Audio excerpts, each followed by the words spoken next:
देखो पिछले क्लास में हम लोग पढ़ रहे थे ट्रिगोनोमेट्री के बारे में। ज्योमेट्री में मैंने बताया था टोटल इसके 5 सेक्शन है। पहला सेक्शन हमारा हो गया था लाइन एंड एंगल्स।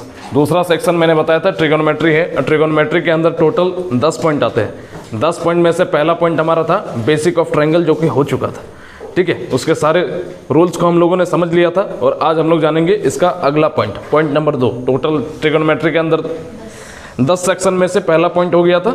दूसरा पॉइंट में हम लोग आते हैं पॉइंट नंबर 2, जो कि होगा हमारा एंगल बाइसेक्टर। ठीक है, देखो अब ध्यान दो, पॉइंट यहां लिख देते हैं, पॉइंट नंबर 2। ठीक है, जो कि क्या होगा, एंगल बाइसेक्टर। साथ में लिखोगे तो समय बचा सकते हो, लेकिन मुंह को शांत रखो। ठीक है, एंगल बाइसेक्टर, क्योंकि आज 2 बताएंगे, पॉइंट नंबर 2, पॉइंट नंबर 3, दोनों को एक साथ बताएंगे। बहुत ज़्यादा थ्योरम है, इसलिए कम समय में करना है, तो मुंह को शांत रखो और लिखते रहो मेरे साथ साथ। एंगल बाइसेक्टर किसे कहते हैं? इसी को हिंदी में कहते हैं कोण समद्विभाजक, कोण द्विभाजक। हम सिर्फ बोल रहे हैं, ठीक है, एक ही लिख रहे हैं, कोण समद्विभाजक, कोण द्विभाजक या कोण भाजक, सब इसी को कहते हैं। इसका डेफिनेशन है, वैसी रेखा जो किसी त्रिभुज की भुजा को, जो किसी त्रिभुज की भुजा को 2 बराबर भागों में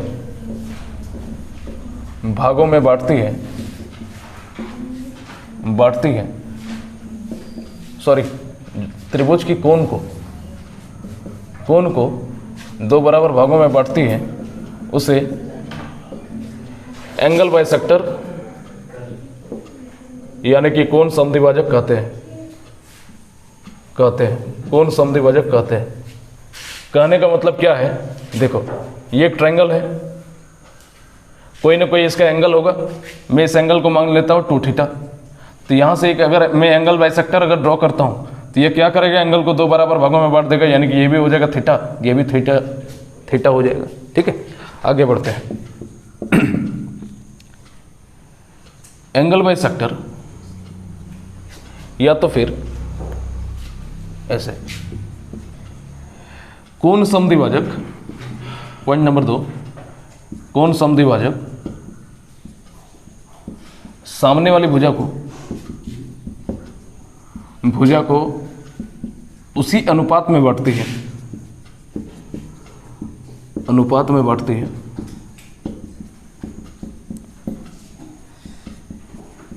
जिस अनुपात में उसकी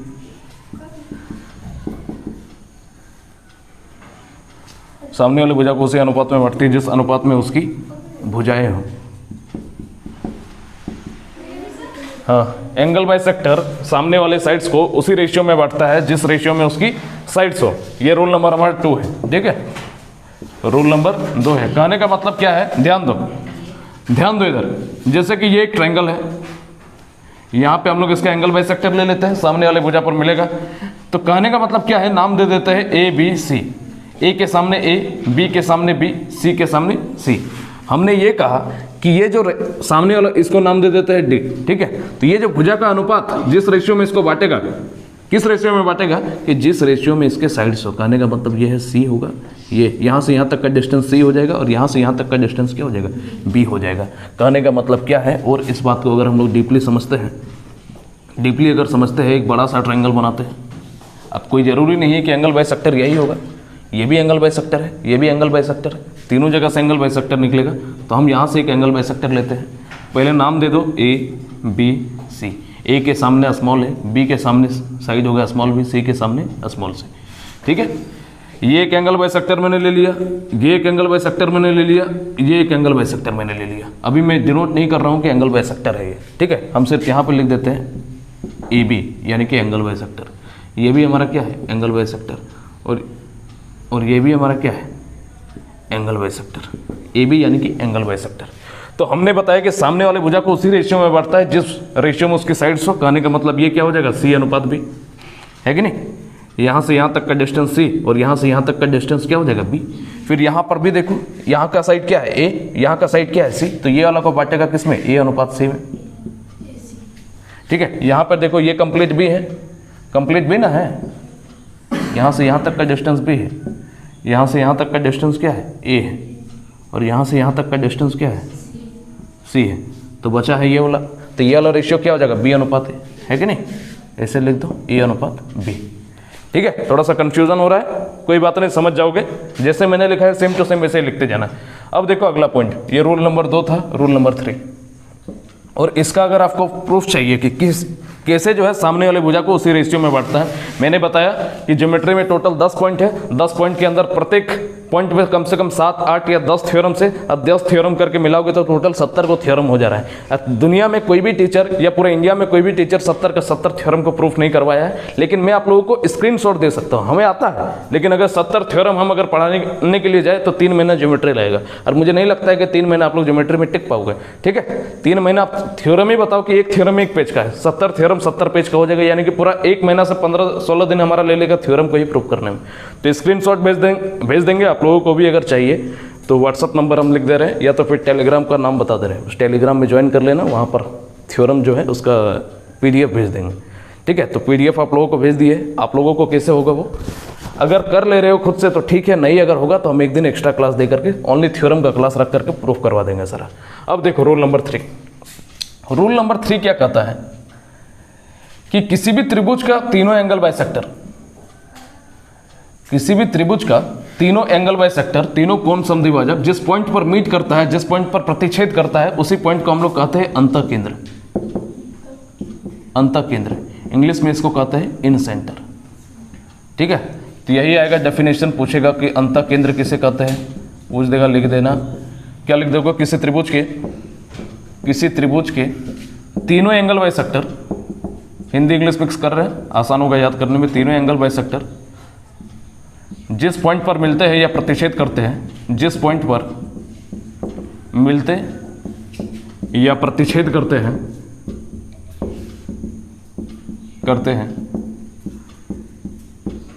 वो बिंदु अंतःकेंद्र यानी कि इन सेंटर कहलाता है। इन सेंटर कहलाता है, इसे आई, कैपिटल आई से सूचित करता है, सूचित किया जाता है। ठीक है, कि किसी ट्रायंगल का तीनों एंगल बाइसेक्टर, नाम दे दो ट्रायंगल का, इसका ए, ये बी, ये सी, सामने वाले भुजा ए, ये बी, ये स्मॉल सी।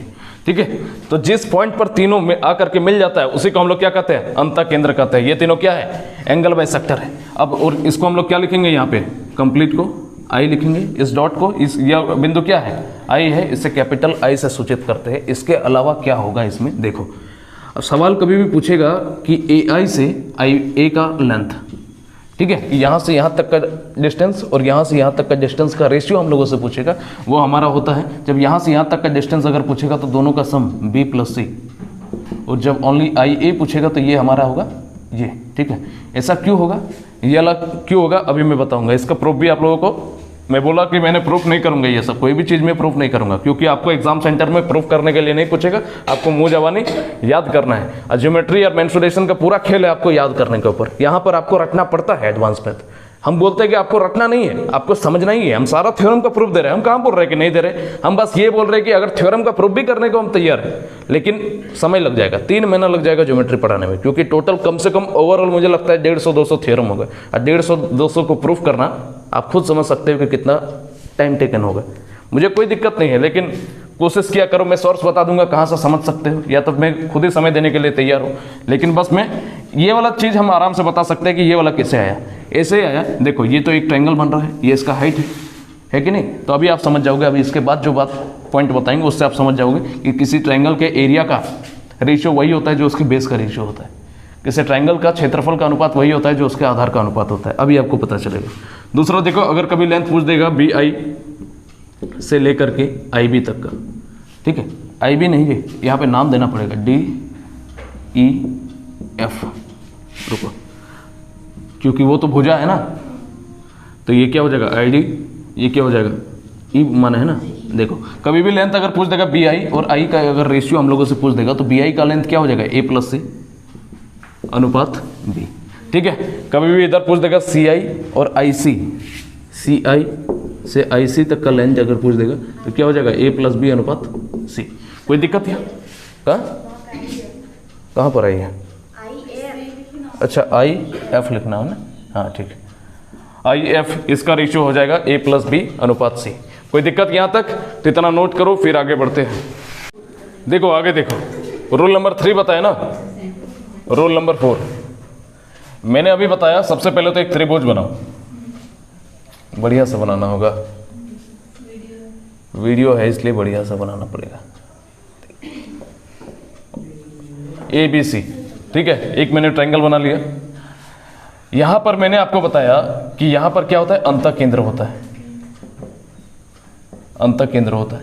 तो हम लोग इसको अंतः केंद्र ही क्यों कहते हैं, ये मैं आपसे सवाल पूछना चाहता हूं। संतोष ने तुरंत जवाब दिया, क्योंकि सर इसको सेंटर मान करके हम लोग अंदर जो है एक सर्कल ड्रॉ कर सकते हैं। तो इस बात को समझ लो कि हम लोग यहां पर लिख देते हैं एक बार कि ये तो हमारा एंगल बाइसेक्टर है, ये हमारा एंगल बाइसेक्टर है, ये भी हमारा क्या है, एंगल बाइसेक्टर है।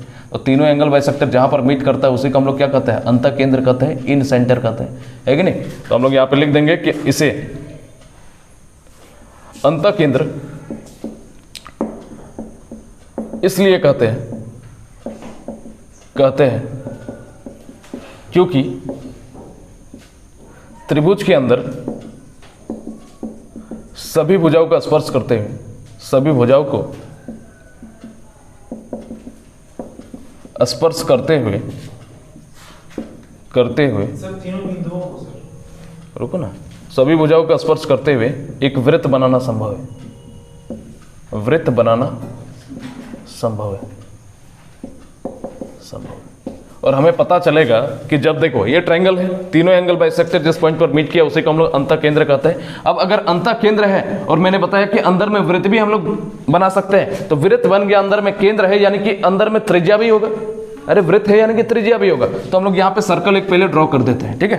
तो यहाँ पर एक सर्कल हम लोग ड्रॉ करते हैं। देखो कितना बातें अभी सुंदर सुंदर बातें निकल करके आएंगे। देखो बस सर्कल सही से बनना चाहिए। चलो बन गया, एकदम गोल हो गया, लगभग गोल हो गया, ठीक है। थोड़ा सा नीचे करना चाहिए था इसको, अभी गोल कर देते हैं। रुको, कैसे नहीं बन गया?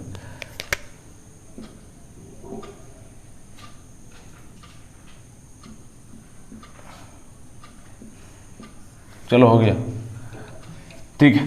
ये हमारा क्या है, अंतः केंद्र है। अब कोई दिक्कत नहीं है। देखो अंदर में हम लोगों ने वृत्त बना दिया। अब सवाल इसमें से एक पॉइंट और आता है कि किसी अंतः केंद्र से, अंतः केंद्र यानी कि इन सेंटर से सामने वाले भुजा की लंबवत दूरी समान होती है। भुजा, फिर भूला लिख रहे हैं, भुजा की लंबवत दूरी समान होती है। अरे ये सब बात हमको लिखने का मन नहीं करता है, ये सब लिखवाने का मन करता है, ठीक है। किसी अंतः केंद्र से, किसी भी इन सेंटर से सामने वाले भुजा की लंबवत दूरी क्या होती है, समान होती है, बराबर होती है। तो यहाँ पर ये इसकी लंबवत डिस्टेंस है, यहाँ पर ये देख रहे हो ये इसका परपेंडिकुलर डिस्टेंस है, और यहाँ से हम लोग ये वाला देख रहे हैं कि ये इसका परपेंडिकुलर डिस्टेंस है। तो मैं आपसे सवाल ये पूछना चाहता हूँ कि ये समान क्यों है, ये वाला डिस्टेंस समान क्यों है रवि? किसी त्रिभुज के अंतः केंद्र से सामने वाले भुजा की लंबवत दूरी समान होती है, समान क्यों है ये मैं आप लोगों से पूछना चाहता हूँ। क्योंकि वो रेडियस है, और रेडियस हमेशा किसी सर्कल के बराबर होता है। हाँ सर, तुरंत एक जन बोलेगा तो सबको आ जाएगा, है कि नहीं? क्योंकि ये क्या है, रेडियस है, ये आर है, और यही हमारा अंतः त्रिज्या भी है। तो हम लोग लिख देते हैं किसी वृत्त की लंबवत दूरी समान होती है क्योंकि वह दूरी वृत्त की त्रिज्या होती है, बात को समझे? यानी कि ये जो रेडियस होगा ये हमारा क्या कहलाएगा, अंतः त्रिज्या कहलाएगा, ठीक है, अंतः त्रिज्या कहलाएगा। और एक बात और जान लो कि ये वाला जो होता है, मैंने बताया कि क्या है, एंगल बाइसेक्टर है। लेकिन एंगल बाइसेक्टर भी दो तरह का होता है, एक होता है इंटीरियर एंगल बाइसेक्टर, एक होता है एक्सटीरियर एंगल बाइसेक्टर। अंतः कोण समद्विभाजक और एक होता है बाह्य कोण समद्विभाजक। तो ये हमारा क्या है, अंतः कोण समद्विभाजक, क्योंकि अभी बाहिर त्रिज्या भी आएगा, ठीक है। अंतः कोण समद्विभाजक एकदम पूछो, यानी कि इसको हम लोग क्या कहेंगे, इंटीरियर एंगल बाइसेक्टर है। इंग्लिश में थोड़ा ज़्यादा बढ़िया से याद रहता है, ठीक है, क्योंकि ये अंदर के कोण को विभाजित कर रहा है। अगर यहाँ पर रहता और यहाँ से डिस्ट्रीब्यूट करता तो उसको हम लोग क्या कहते हैं, बाह्य कोण समद्विभाजक। पूछिए क्या पूछ रहे हैं। सर जैसे कि हाँ वहाँ पे वो जो है हाँ वो सब एंगल बाइसेक्टर है ना सर, ठीक है। तो एंगल बाइसेक्टर तो हमेशा तो 90 डिग्री का नहीं ना होगा, तीनों का तीनों जो आप कर दिए 90 डिग्री। तो एंगल बाइसेक्टर 90 डिग्री कहाँ पर है बाबू? हम तो बोल रहे हैं कि केंद्र से यहाँ तक का डिस्टेंस है ये। हम कंप्लीट आप डिस्टेंस क्यों ले रहे हो, कंप्लीट डिस्टेंस क्यों ले रहे हो? सर वो वही लाइन है ना सर। हाँ तो क्या हुआ एंगल बाइसेक्टर। अभी आपको पता चलेगा कि एक त्रिभुज के अंदर एक जो ये लाइन रहता है ये मीडियन भी कहलाएगा, ठीक है, ये एल्टीट्यूड भी कहलाएगा, ये एंगल बाइसेक्टर। अभी कंफ्यूजन शुरू होगा, अभी एंगल बाइसेक्टर में कंफ्यूज मत हो, अभी 3 पॉइंट और आने वाला है। मीडियन भी आपको लगेगा कि एंगल बाइसेक्टर और मीडियन सेम है, फिर आपको एल्टीट्यूड में लगेगा कि एंगल बाइसेक्टर और एल्टीट्यूड सेम है, सीबियन में भी उसी तरह लगेगा। अभी यहाँ पर कंफ्यूज मत हो। हम बस इतना बोल रहे हैं किसी त्रिभुज के अंत केंद्र से सामने वाले भुजा की लंबवत दूरी समान होती है। मैं यहाँ से यहाँ तक की बात कर रहा हूँ, पूरे के ऊपर क्यों जा रहे हैं? हम बस इतना बोल रहे हैं कि यहाँ से यहाँ तक का डिस्टेंस कांस्टेंट होगा। कांस्टेंट या समान होगा। समान इसलिए होगा क्योंकि ये वृत्त का क्या है, रेडियस है, और हमें पता है कि वृत्त की रेडियस हर जगह पे समान होती है। अब बताओ और आगे कुछ पूछना चाहते सर हम क्वेश्चन कर रहे हैं क्या हुआ? आपका सवाल यह है कि एंगल बाइसेक्टर 90 डिग्री कैसे हुआ? एंगल बाइसेक्टर को मैंने 90 डिग्री किया ही नहीं है, मैं बस यहाँ पे काम कर रहा हूँ इसके ऊपर, ठीक है, मैं बस इसके ऊपर काम कर रहा हूँ। मैंने यहाँ पे एंगल बाइसेक्टर का जिक्र किया है कहीं पे? मैंने बताया कि इन सेंटर से सामने वाले भुजा के परपेंडिकुलर डिस्टेंस समान होती है। और क्यों होता है? क्योंकि वो वृत्त की रेडियस है। वहां पे मैं बात ही नहीं कर रहा हूं उसकी। आगे देखो, अब देखो ये तो सर्कल बना एक, अंदर में ये क्या है हमारा, इन सेंटर है, आई है। अब देखो यहाँ पे ध्यान से देखोगे तो ये तो त्रिभुज है, तो त्रिभुज का कुछ ना कुछ क्षेत्रफल भी होगा। तो हम लोगों को क्षेत्रफल भी पूछेगा सवाल में। अगर हमसे पूछ दे कि त्रिभुज का क्षेत्रफल बताइए, तो त्रिभुज का क्षेत्रफल बराबर क्या हो जाएगा? तो क्षेत्रफल बराबर आपको पता चलेगा कि area of triangle ABI plus area of triangle BIC plus area of triangle, ये वाला ट्रायंगल का AIC। बताओ सही है कि नहीं है? और एरिया ऑफ ट्रायंगल का फॉर्मूला क्या है? सबसे जो फंडामेंटल, जो हर जगह पे लागू हो जाता है, area of triangle 1/2 into base into height, जो हर एक ट्रायंगल को सेटिस्फाइड करता है। तो यहाँ पर हमारा क्या हो जाएगा, त्रिभुज का क्षेत्रफल जब हम लोग ABI में देखेंगे तो 1/2 इंटू बेस हम लोगों को एक बार लिखना पड़ेगा कि A के सामने A, B के सामने स्मॉल, कैपिटल B के सामने स्मॉल b साइड हो जाएगा, और C के सामने C हो जाएगा।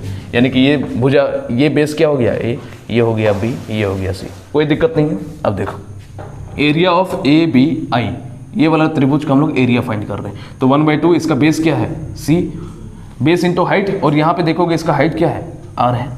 थोड़ा सा हम सीधा नहीं कर पाए, सीधा कर देते हैं। बात को बस समझो, ये लाइन जो है ना सीधा है, बस गलती से बाद में इसको सुधारा है इसलिए थोड़ा सा फिगर टेढ़ा मेढ़ा हुआ है। तो वो जो है पूरा सीधा डिस्टेंस होगा, ये भी पूरा सीधा होगा, इस तरह टेढ़ा मत करना, ये भी पूरा क्या हो जाएगा, सीधा हो जाएगा। नहीं तो बोलोगे तो मिटा करके कर देंगे, समझ जाओगे, मिटाना नहीं ना है, ठीक है। अब देखो प्लस एरिया ऑफ BIC, तो BIC का एरिया देख लो 1/2, बेस इसका कितना है A, हाइट इसका कितना है R। फिर यहाँ पे देखोगे AIC, ये क्या हो जाएगा 1/2, इसका बेस क्या है B और इसकी हाइट क्या है R। यहाँ से हम लोग R को क्या कांस्टेंट बाहर निकाल सकते हैं, अंदर में क्या बच जाएगा A plus B plus C, R/2 को पूरा कांस्टेंट बाहर निकाल सकते हैं। तो यही तो है त्रिभुज का क्षेत्रफल। जब भी अंत त्रिज्या दिया हुआ है, इन रेडियस दिया हुआ है, अंत त्रिज्या को इंग्लिश में क्या कहते हैं, इन रेडियस, सॉरी अंत केंद्र बोले ना, चलो ठीक है, इन सेंटर, अभी अंत त्रिज्या इसके बाद आएगा, ठीक है। तो ये क्या हो जाएगा R/2 into A plus B plus C, ये क्या है त्रिभुज का क्षेत्रफल। यानी कि जब भी अंत केंद्र दिया हुआ रहे, त्रिभुज का क्षेत्रफल अगर निकालने के लिए बोल देगा तो हम लोग कैसे फाइंड आउट करेंगे, सीधा कि अगर इन रेडियस अगर दिया हुआ है, ये R हमारा क्या है, त्रिज्या है, अंत त्रिज्या है, ठीक है। कहने का मतलब क्या है, देखो एक सवाल ये भी आएगा, एक पॉइंट ये भी जान लो, सबसे इंपॉर्टेंट पॉइंट है ये कि अंत त्रिज्या यानी कि इन रेडियस बराबर होता है क्षेत्रफल बटा अर्ध परिमाप, अर्ध परिमाप यानी कि एरिया अपॉन सेमी पेरीमीटर, ठीक है। A/S लिख देते हैं, area upon semi perimeter. Semi perimeter जानते हो ना, अर्ध परिमाप मतलब क्या, परिमाप को जोड़ो। परिमाप किसको कहते हैं, जब तीनों साइड्स को हम लोग जोड़ेंगे तो वही हमारा पेरीमीटर कहलाता है, परिमाप कहलाता है, तो उसका भी हाफ होगा यहाँ पे। कोई दिक्कत यहाँ तक?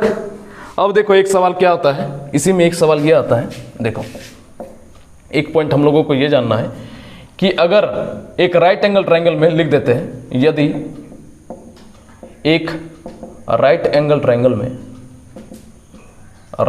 ट्रायंगल के अंदर एक वृत्त हो, ये कोई भी एक राइट एंगल ट्रायंगल है, इसके अंदर में अगर हम एक सर्कल बना दें, एक सर्कल अगर हम लोग ड्रॉ कर दें, चलो थोड़ा सा मोटा करना होगा, ठीक है। तो यहाँ का रेडियस अगर हम लोगों से पूछ दें कि ये वाला रेडियस क्या होगा बताओ, तो यहाँ पर अंतः त्रिज्या का फॉर्मूला क्या हो जाएगा, थोड़ा सा यहाँ पर चेंज हो जाता है। अंतः त्रिज्या बराबर होता है, सबसे पहले नाम दे दो ए बी सी। ए के सामने क्या हो जाएगा ए, बी के सामने क्या हो जाएगा बी, और सी के सामने क्या हो जाएगा सी। तो अंतः त्रिज्या बराबर हमारा हो जाता है यहाँ पे A plus B minus C divided by 2। अब इसका आपको प्रूफ चाहिए होगा तो प्रूफ आपको सारा कुछ मिल जाएगा, जितना थ्योरम लिखा रहे हैं, चाहे ये वाला हो या इससे पहले वाला हो या वो वाला हो, सारा कुछ जो अभी हम PDF भेजे थे उसमें सारा का प्रूफ आपके पास मौजूद है, ठीक है। अब आगे देखो, हाँ तो माइनस से ही तो होगा, यही तो बात है कि आपने जो क्यों पूछा है इसका जवाब PDF में है, खोल के देखो नहीं मिलेगा तो, खोल के देखो नहीं मिलेगा तो, है कि नहीं। देख लो आगे देखो, अगला पॉइंट देखो, रूल नंबर नाम भी तो नहीं दिए, रूल नंबर 5 दे देते हैं। चलो यहाँ पे ये रूल नंबर 4 लिखे थे ना, तो ये हो जाएगा रूल नंबर 5, ये हो जाएगा रूल नंबर 6, और ये हो जाएगा रूल नंबर 7। अब आता है रूल नंबर 8 पे।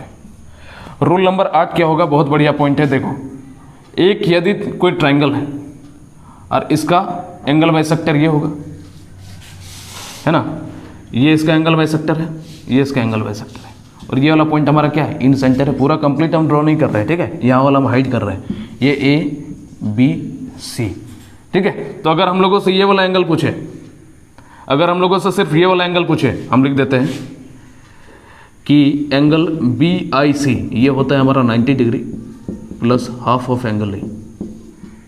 अगर हम लोगों से ये वाला एंगल पूछे B I A, angle B I A बराबर ये क्या हो जाएगा 90 degree plus half of angle इसके सामने वाला भुजा, सामने वाला कौन, एंगल सी। अगर हम लोगों से पूछे एंगल ए आई सी ये हमारा होगा 90 डिग्री, ये वाला एंगल पूछे plus half of angle B. इसका भी प्रूफ चाहिए तो इसका भी प्रूफ आपका कहाँ पर है, PDF में है, ठीक है। हाँ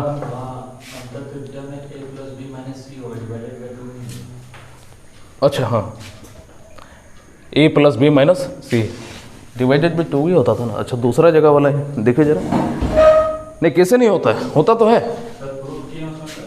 प्रूफ में गलती है, छूट गया होगा, ध्यान से देखो, a plus B minus C divided by 2 ही होता है, ठीक है। वहाँ पर कुछ मिस्टेक हुआ होगा, पूरा देखो आगे भी है, थ्योरम एक जगह नहीं है, उसके आगे भी है, नीचे भी है ये।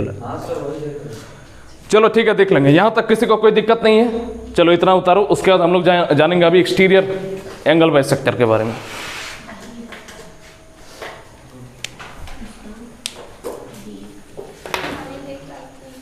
जाओ पानी लेके आओ। चलो अब आगे देखो, रूल नंबर क्या था, 8 था ना 9 था, भूल गए। रूल नंबर 9 को जानना है। देखो इंटीरियर एंगल बाइसेक्टर के बारे में हम लोग जाने कि अगर ये कोई भी अगर मान लो कि एंगल है 45 डिग्री या 60 डिग्री, मान लो ये एंगल हमारा 60 डिग्री है, जैसे ही हम लोग एंगल बाइसेक्टर देते हैं तो ये क्या हो जाता है 30 डिग्री और 30 डिग्री।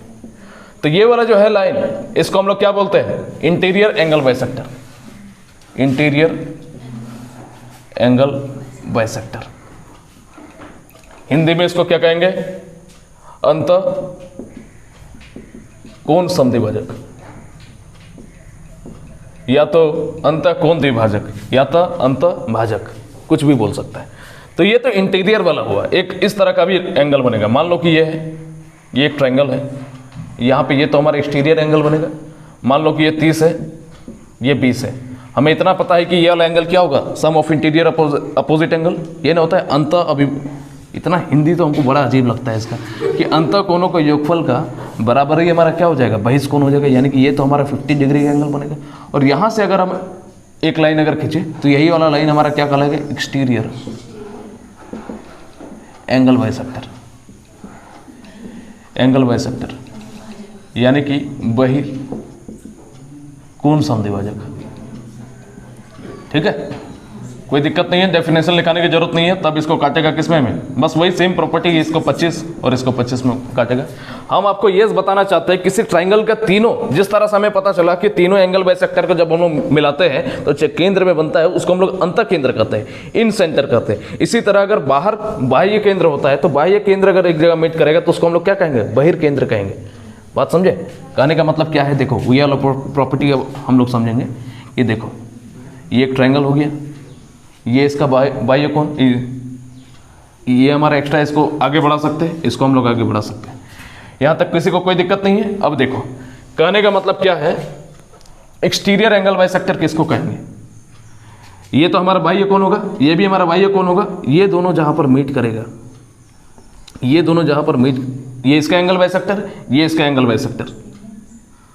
और एक इमेजिन करो कि पीछे की तरफ से भी यहाँ से निकलेगा और पीछे से एक एंगल बाइसेक्टर और यहाँ पर जुड़ेगा। इमेजिन नहीं, देखो बोर्ड में 2D फिगर बना पाएंगे, 3D नहीं बन पाएगा, ठीक है, व्हाइट बोर्ड है। तो एक पीछे से यहाँ से एक निकलेगा और पीछे से जाकर के मिलेगा इसके साथ, तो मिल करके तीनों एंगल बाइसेक्टर एक जगह मीट कर रहा है, तो यही वाला जो पॉइंट कहलाता है, इसी को हम लोग कहते हैं एक्स सेंटर, ठीक है, यानी कि बहिर्केंद्र।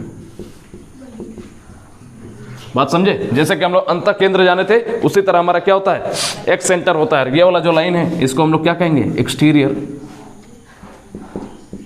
Angle bisector.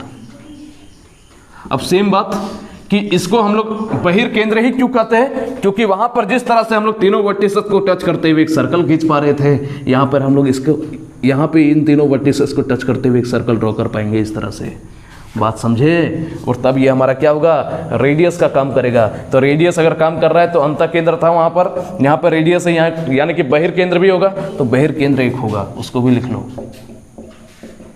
बहिर्केंद्र यानी कि एक्स सेंटर, सॉरी बहिर्त्रिज्या, ये बहिर्त्रिज्या ना होगा। देखो ये सर्कल का ये सेंटर है, सेंटर है, तो ये क्या है, रेडियस है, कैपिटल आर लिख देते हैं। तो बहिर्त्रिज्या की बात कर रहा हूँ, बहिर्केंद्र तो लिख ही दिए, बहिर्त्रिज्या नहीं बुझा रहा है, इन रेडियस बोले ना, तो ये क्या हो जाएगा, एक्स रेडियस हो जाएगा, ये क्या हो जाएगा, एरिया अपॉन एस माइनस ए, एरिया अपॉन एस माइनस ए। इतनी सी बात है बहिर्त्रिज्या में, किसी को कोई दिक्कत? देखो हाँ हाँ जी, सेमी पेरीमीटर से वहां पे क्या हुआ था, इन सेंटर बराबर एरिया अपॉन एस, तो एक सेंटर बराबर क्या हो जाएगा, एरिया अपॉन एस माइनस ए, यानी कि एक साइड को हम लोग हटा देना है। अब अगला पॉइंट जानो, रोल नंबर 10, और इसका एस माइनस ए है। अरे एस माइनस ए, बी या सी, बात तो बराबर है ना, एक भुजा को घटा देना है बस पेरीमीटर से। बात समझे? सेमी पेरीमीटर से एक भुजा को बस घटा देना है। देखो रोल नंबर 10 क्या होगा, देखो ये एक सर्कल है, सर्कल बोल ये एक ट्राइंगल है, ये इसका क्या है, इन सेंटर। इसी तरह ये भी तो हमारा क्या है, अरे ये भी तो हमारा बाह्य कोण है ना, ये बाह्य कोण है, तो यहाँ पर भी तो एक बनेगा, एक यहाँ पर बनेगा, एक यहाँ पर एक सेंटर बनेगा, एक इधर भी तो बनेगा। इसको लाइन इधर ड्रॉ करो, इसको इधर ड्रॉ करो और यहाँ पर मिला दो, यानी कि 3, जैसे कि अंतः केंद्र बना था वहाँ पर, यहाँ पर भी 3 एक सेंटर बनेगा। नहीं तो फिर ऐसा समझो, एक बात मैंने जाना था अभी कि कोई भी अगर ट्राइंगल रहेगा और इस तरह का फिगर अगर बन रहा था, तो ये वाला हमारा क्या था, ये वाला जो एंगल था ये 90 प्लस हाफ था, ये वाला एंगल क्या था, 90 plus half of angle A, ये 90 plus half of angle B, ये 90 plus half of angle C. तो सेम प्रॉपर्टी यहाँ भी लगेगा।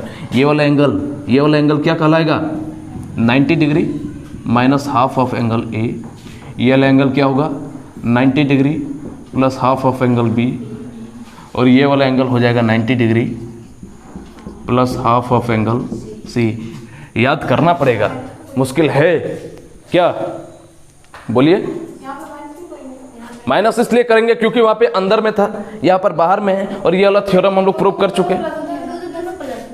अच्छा प्लस में लिख दिया था क्या, दोनों माइनस में होगा, गलती से लिख दिया था, दोनों क्या होगा, माइनस में। हमने जाना था कि जब अंदर में बन रहा था हमारा, अंदर में जब अंतः त्रिज्या बन रहा था, तब हमारा ये वाला एंगल क्या था, 90 प्लस हाफ ऑफ एंगल है, लेकिन जब बाहर में बनेगा तो जस्ट उसका अपोजिट हो जाएगा, 90 माइनस हाफ ऑफ। देखो इसके सामने वाला, यहाँ पर हम लोग सामने वाला भुजा देखते थे ना, तो बस इसके सामने ये है, इसके सामने ये है, और इसके सामने ये है। बात समझे? तो इतना बात याद रखो। उसके बाद कुछ सवाल को करते हैं, फिर हम लोग मीडियन में आते हैं। बहुत पॉइंट है आज, वो तो मन कर रहा है कि मीडियन को कल बताएं। कहाँ बोतल है, कहाँ है जी?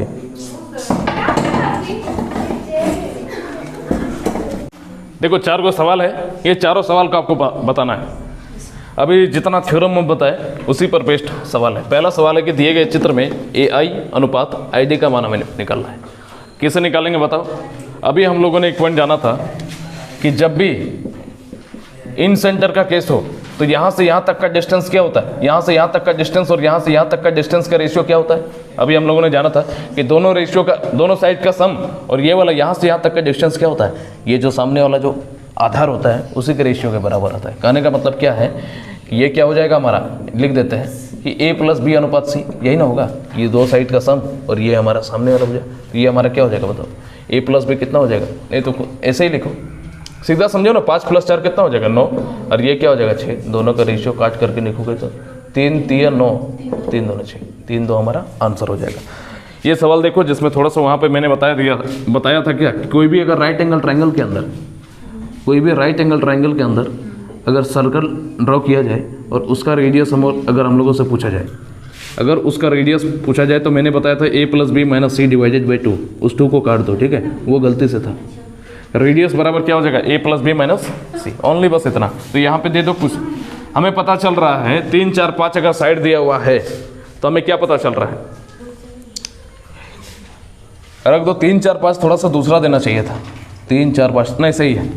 तो आपको पता चल रहा है कि ये 3 या 4 की अगर बात करें तो ये दोनों में से कोई एक होगा, या तो हो सकता है लंब हो जाए 3, या तो हो सकता है आधार हो जाए 3, है ना। लेकिन कर्ण इतना पता चल रहा है कि कर्ण कितना होगा, 5 होगा। यहाँ तक कोई दिक्कत नहीं। तो क्या करेंगे 3 + 4 है कि नहीं, दोनों का सम, और माइनस क्या कर देंगे हाइपोटेनस को, कर्ण को माइनस कर दो 5, तो 7 में से 5 जाएगा तो 2, यही हमारा आंसर हो जाएगा।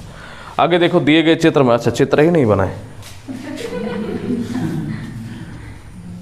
दिया गया चित्र है ABC, एंगल दे रखा है कितना 40 डिग्री, और हम लोगों से पूछ दिया है एंगल BIC, ये वाला एंगल हम लोगों से पूछ दिया है, यही क्वेश्चन मार्क है।